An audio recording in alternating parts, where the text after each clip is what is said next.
नमस्कार दोस्तों, मेरे चैनल भक्ति भाव टीवी में आपका स्वागत है। तो दोस्तों, आज की इस वीडियो में मैं आपको बताने वाली हूँ दो महत्वपूर्ण व्रत कथाओं के बारे में। तो कृपया वीडियो को पूरा देखें और चैनल को सब्सक्राइब करना न भूलें। तो शुरू करते हैं गोपाष्टमी व्रत की कथा। प्राचीन समय में भगवान श्री कृष्ण ने गौ माता की महिमा को समझाते हुए गोपाष्टमी व्रत की शुरुआत की थी। कहते हैं कि एक दिन भगवान श्री कृष्ण ने अपनी माता यशोदा से गायों को चराने की इच्छा व्यक्त की। उस समय श्री कृष्ण और बलराम की उम्र काफ़ी कम थी।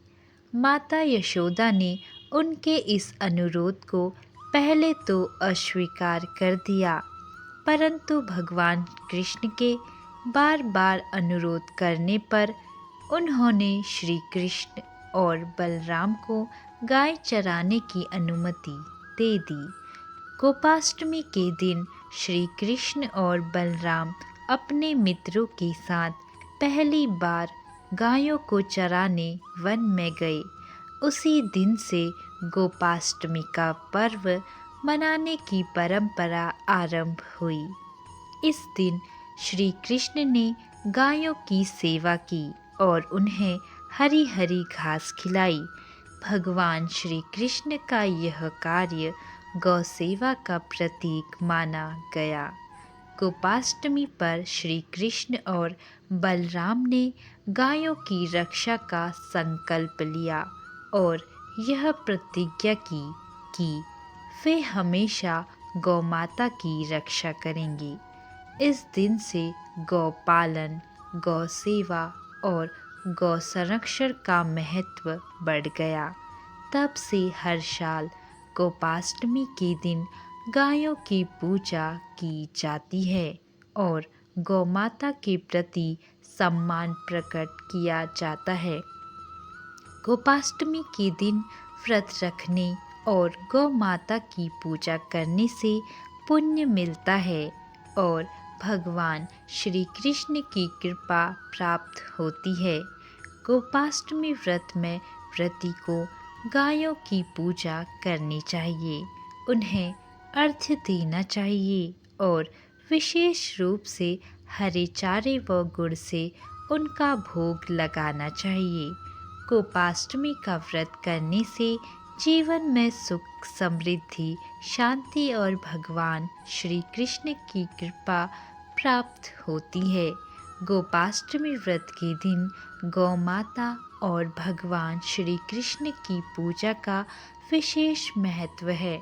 इस दिन व्रत और पूजा करने से गौ माता का आशीर्वाद प्राप्त होता है और जीवन में सुख, समृद्धि आती है। यहाँ गोपाष्टमी व्रत रखने और पूजन करने की विधि दी गई है। पहला, व्रत का संकल्प लें। गोपाष्टमी के दिन सुबह जल्दी उठकर स्नान आदि कर साफ वस्त्र धारण करें। स्वच्छ होकर पूजा स्थल को साफ करें और भगवान श्री कृष्ण तथा गौ माता की प्रतिमा या चित्र स्थापित करें। व्रत और पूजन का संकल्प लें और मन ही मन भगवान श्री कृष्ण से इस व्रत को सफलतापूर्वक संपन्न करने की प्रार्थना करें। दूसरा, पूजा स्थल की सजावट और गौ माता की स्थापना। पूजा के लिए एक स्वच्छ चौकी पर लाल या पीला वस्त्र बिछाकर उस पर भगवान श्री कृष्ण और गायों की मूर्ति या चित्र रखें। अगर संभव हो तो गायों को घर के पास बुलाकर उनकी पूजा की जा सकती है। गेरू से गोबर के लेपन का मंडप बनाकर उसमें गायों के खुरों के निशान बनाएं। इसे शुभ माना जाता है। तीसरा, पूजा विधि। सबसे पहले भगवान श्री कृष्ण और गौ माता की प्रतिमा या चित्र पर गंगा जल छिड़कें और रौली, चंदन, अक्षत और पुष्प अर्पित करें। श्री कृष्ण को माखन, मिश्री, दूध, मक्खन, दही, शहद और तुलसी का भोग लगाएं। इसके बाद गायों को भी हरा चारा, गुड़ और रोटियां अर्पित करें। अगर संभव हो तो गाय को स्पर्श करें और उसकी परिक्रमा करें। गाय की पूजा में विशेष रूप से गुड़ और रोटियां चढ़ाई जाती हैं। चौथा, आरती करें। भगवान श्री कृष्ण और गौ माता की आरती करें और आरती के बाद सभी को प्रसाद बांटें। गोपाष्टमी के दिन गायों की सेवा करने का भी विशेष महत्व है। इस दिन गायों की देखभाल करें और उन्हें भोजन कराएं। पांचवा, गौ माता की परिक्रमा।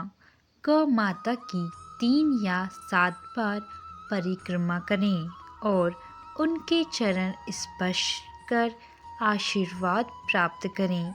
यह माना जाता है कि इससे भगवान श्री कृष्ण की विशेष कृपा प्राप्त होती है। छठा, व्रत का पारण। पूरे दिन व्रत रखें और भगवान श्री कृष्ण के मंत्रों का जाप करें। शाम को भगवान श्री कृष्ण और गौ माता की आरती के बाद व्रत का पारण करें। गोपाष्टमी पर विशेष बातें। इस दिन गायों को नुकसान नहीं पहुंचाना चाहिए और गौ सेवा का संकल्प लेना चाहिए। गौ माता को भोजन कराना, उनकी सेवा करना और उनके लिए चारा पानी की व्यवस्था करना बहुत पुण्यकारी माना जाता है। गोपाष्टमी व्रत रखने और पूजा करने से गौ माता और भगवान श्री कृष्ण की विशेष कृपा प्राप्त होती है। दुर्गा अष्टमी व्रत की कथा इस प्रकार है। एक समय की बात है कि एक ब्राह्मण दंपति के कोई संतान नहीं थी। इस कारण वे बहुत दुखी रहते थे। उन्होंने संतान प्राप्ति के लिए देवी दुर्गा की तपस्या की और व्रत रखा। उनकी तपस्या से प्रसन्न होकर माँ दुर्गा ने उन्हें एक कन्या संतान का आशीर्वाद दिया और कहा कि उनकी पुत्री के रूप में स्वयं देवी का अंश जन्म लेगा। कुछ समय बाद उस ब्राह्मण के घर एक सुंदर कन्या का जन्म हुआ। ब्राह्मण और उनकी पत्नी ने कन्या का पालन पोषण बड़े प्रेम से किया। कन्या दिन प्रतिदिन बड़ी होने लगी। जब वह किशोरावस्था में पहुंची तो उसकी सुंदरता और गुणों की चर्चा चारों ओर होने लगी। कई लोग उसे विवाह का प्रस्ताव देने लगे, परंतु वह कन्या देवी दुर्गा की आराधना में ही लगी रहती थी। एक दिन एक राक्षस उस कन्या पर मोहित हो गया और उसे बलपूर्वक उठाकर ले जाने का प्रयास करने लगा। तब कन्या ने माँ दुर्गा का ध्यान किया और उनसे रक्षा की प्रार्थना की।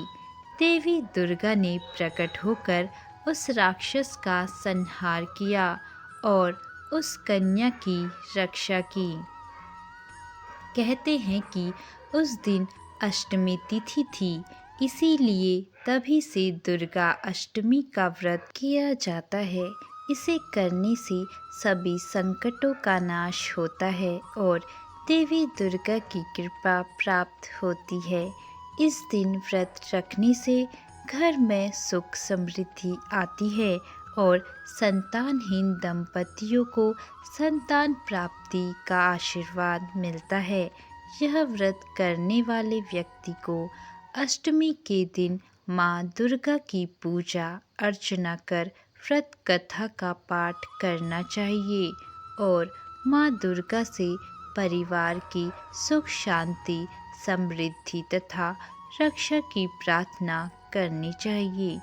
तो दोस्तों, कैसी लगी आपको यह वीडियो कमेंट करके ज़रूर बताएं और ऐसी ही बहुत सारी कहानियों, कथाओं और जानकारियों को सुनने के लिए मेरे चैनल को सब्सक्राइब करें।